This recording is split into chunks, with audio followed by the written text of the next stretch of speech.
the awakened dead quail before Curious battle.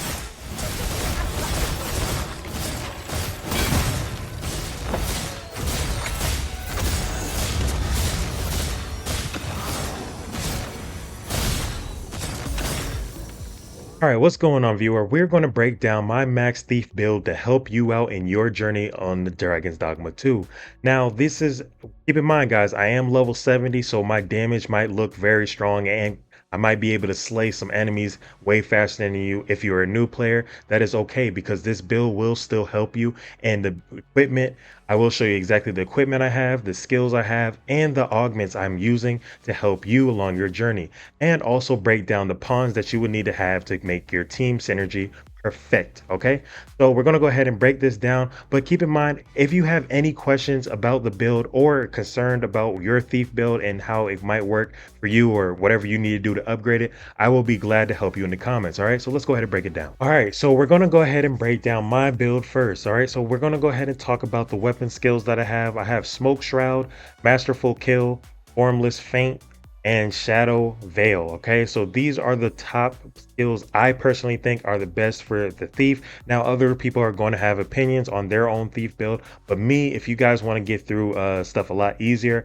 this build setup works for me. Okay, so this is the weapon skills I have, and then the core skills are just everybody's core skills, so everybody should have this when they level up their thief build to max. Okay, so we're going to go ahead and break down the equipment after this, but I got to go through the rest of my team. Okay, Baltazar, all right, this is my main pawn. Okay, its weapon skills, he's currently just now getting maxed out, so his weapon skills are Heaven Ward, Shunder, Ravening Lunge, and in Spirit entitled Wrath. Okay, so these are his skills right now. I haven't really messed with him too much due to the fact that I'm the main character in this game, so I deserve to be focused on the most, right?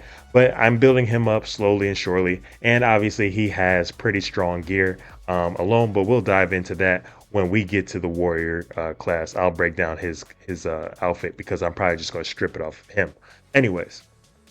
Right, so then we're gonna go ahead and go with our sorcerer. Okay, we have to have a sorcerer on our team. If you don't have a sorcerer on your team, it's a must-have. Like, I don't understand why you wouldn't have a sorcerer, especially if you're not the sorcerer. Anyways, we're gonna go ahead with Maelstrom. Haggle doesn't matter. Ugral Flare doesn't matter. But Meteoron matters. So these two, Maelstrom and Meteoron, matter the most. Okay, you want to go ahead and have that, especially if you have a sorcerer on your team.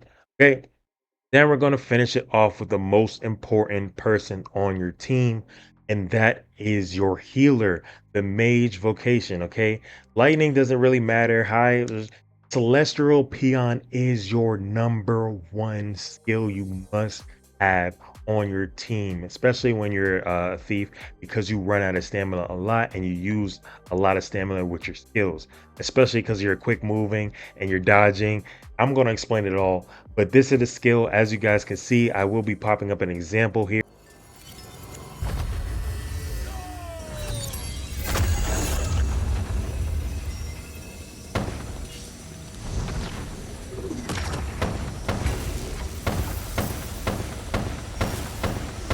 This foe wields deadly poison. Will impair us utterly unless we've a means to expunge it. You don't need to tell me twice.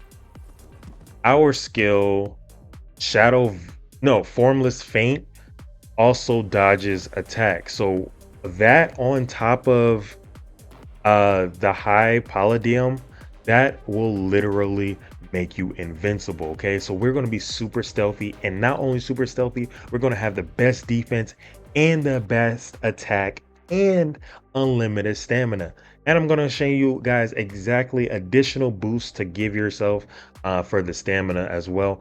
Come on, let's go ahead and talk to Dragonforge. All right, so we're here with Dragonforge here. We're gonna go ahead and talk to him, and I'm gonna go ahead and show you guys what you can do to get additional stamina. Okay, we're gonna go ahead and receive blessing.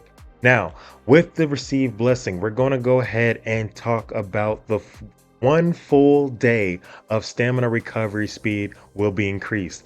You're gonna have to get Wyram crystals, and how to get Wyram crystals is to kill dragons. Okay, you want to get dragons in the Dragon's Dogma 2. You want to go ahead and kill them to get the wiring crystals. It's really easy in the unborn world. Obviously, that's why I am here in the unborn world, is because it is really easy to get it, especially when you're at the end game or like 70 plus. This should be your main world anyway. There's no need to go back to open world. Yeah, it's a little bit easier because you can just like, you don't have to die. Like, you can die unlimitedly times and not have to lose your save. But I mean, at the end game, you want them things to be more challenging anyway. But anyways, right? So you want to go ahead and do that. Also, there's another thing you can do is also improve your vocation. Okay, you want to go ahead and improve your vocation with these YM crystals, as well as improve your skills with the YM crystals as well. And I improve formless feint so I can use less stamina and invade for a longer time. Okay, this is so useful. I can't stress this enough, how easy it is to get YM crystals in Unborn Road. Okay, so you kind of want to camp here if you want to get like ultimately strong. Okay, all right, we're gonna go ahead and break down my equipment real quick. We got the Deverpal, Heaven's Key, Dapper Shoes, and Imperial Shroud Shoulder Cape, and Shrouded Helm. Okay, these are best in slot in my opinion. Obviously, I don't have the legendary from the Sphinx yet, so this is not best in slot, but this is second best in slot. Okay, because where are we getting this from? We're getting it from old boy here, Dragon's Forge. Okay, so we're gonna go ahead and talk to him, and then if you talk to him, he has second best, I guess, in the game items. So you want to go ahead and lock them through Wyram crystals. Okay, so Wyram crystals is the meta resources that you need to have for the end game. Okay, and you just get that by farming. You can get it by farming dragons, or just in the Unborn world. I think you can get it a few times through quests and all that stuff. So you can get a lot in here. Okay, I almost got like 1,000 doing the quest run and also killing some drakes in here. Okay, so it's definitely possible, and you can get the gears in here. Okay, and obviously you have to upgrade the equipment with the Wyram crystals. Okay, so like I said, it is meta. Now, I don't have this one all the way upgraded because of one reason alone. Okay, let me go ahead and tell you guys something about the Heaven's Key. With the Heaven's Key, let's go ahead and talk to this person real quick. Up here, boom. This material right here that I need takes so long to farm. It is the purple ghost, and there's only like 3-4 of them in the Unborn world. You can do it in the marsh area or along the path of by the shrine, all the way up until you know, where you go meet the dragon at. It's this path right here. I don't even know how to explain it, but let me go ahead and show you guys so you guys don't look like confused. All right, so it's this path right here from the shrine all the way to the southern ruins, right? So this path, and then I think some over here in the marsh area, right? So that's where my issue is. But yeah, man, that is it, man. That is the best items I have. This is the best skills that I can provide you guys. But let me go ahead and show you guys something here. So we got this shadow veil. This is what the shadow veil looks like. It basically hides you. Okay, you can whisper and it's done, right? So you can sneak up behind enemies and it makes it a lot easier. Okay, I'm gonna go ahead and talk about the smoke shroud. Smoke shroud is like Assassin's Creed. Have you ever played Assassin's Creed? Let me know in the comments below. But the smoke shroud, you basically throw down the smoke bomb and boom, everybody's confused and you don't know, you're basically invisible, and you can still do what I just said. You can whisper in the air and then just go bow, right? So that makes that point through.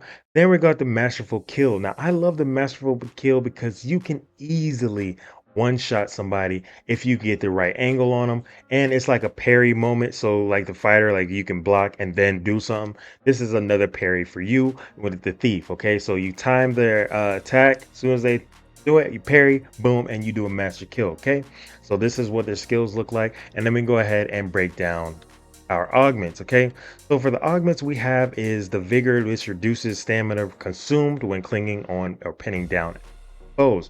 Basically, when you're climbing on them, that's very useful. Then we're going to go ahead and go with this one. It goes augments our strength, so it just gives us additional strength with our slices, right? Then we're going to talk about physical defense. We got to have physical defense, especially if we're doing melee attacks and close range battle. What else? Then we got endurance. Gives us maximum stamina. Come on, guys, that's just a given. So we got to have that, right? Then we're going to go ahead and talk about this one where it gives us increased damage dealt when striking a target's vital points. Augment stamina recovery speed.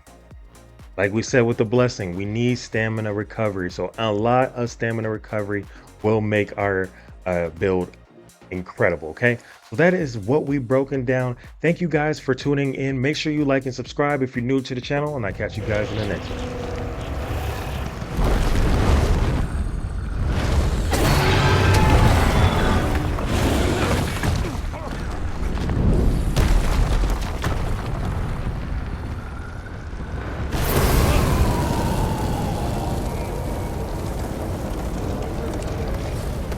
Man, we beat you like 1,000 times already. You're not putting no fear in nobody's heart. But we're about to take back ours.